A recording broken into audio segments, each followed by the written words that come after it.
Hello students, मैं आपका Vikesh sir.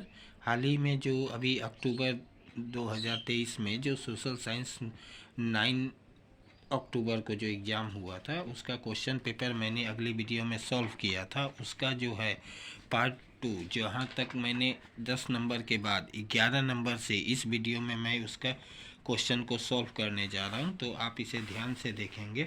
पहला जो क्वेश्चन आया था, why did Santhal revolt against the British, explain. यानी संथालों ने अंग्रेज़ों के विरुद्ध विद्रोह क्यों किया, स्पष्ट कीजिए।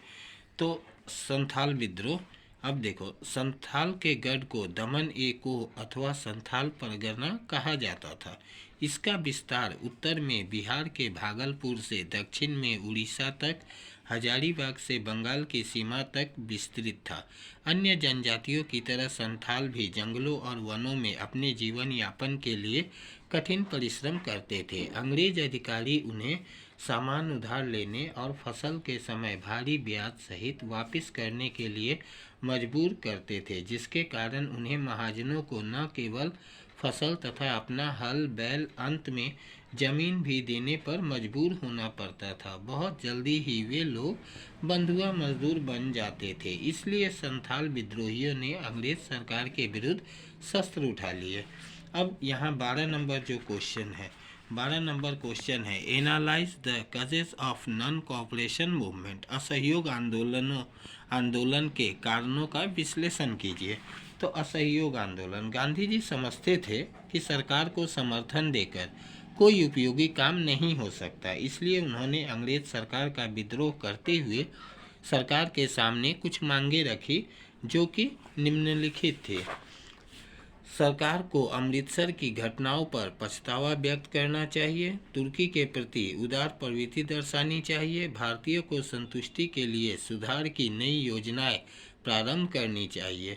इन सब मांगों को लेकर उन्होंने सरकार से कहा, यदि उनके मांगों को स्वीकार नहीं किया गया तो वे असहयोग आंदोलन प्रारंभ करेंगे। परंतु सरकार ने उनकी मांगों को ध्यान ही नहीं दिया, इसलिए गांधी जी ने अपना असहयोग आंदोलन अगस्त 1920 में प्रारंभ कर दिया।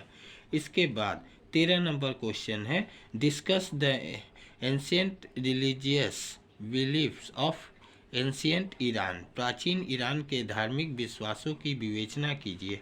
ईरान के धार्मिक विश्वास, अब इसको देखेंगे। हिंद आर्यों की तरह ईरान के लोग भी पहले प्रकृति की शक्तियों की पूजा करते थे। वे सूर्य देवता, आकाश देवता और कुछ अन्य देवताओं को मानते थे। वे आग को पवित्रता का प्रतीक मानते थे। वे आग से जुड़े कर्मकांड करते और पशुओं की बलि दिया करते थे। बाद में एक धार्मिक उपदेशक जरूथुस्त्र ने उन्हें सिखाया कि तमाम देवताओं के ऊपर अहूर मजद है। वह स्वर्ग एवं प्रकाश का मालिक है, जो लोगों को ताकत और ऊर्जा देता है।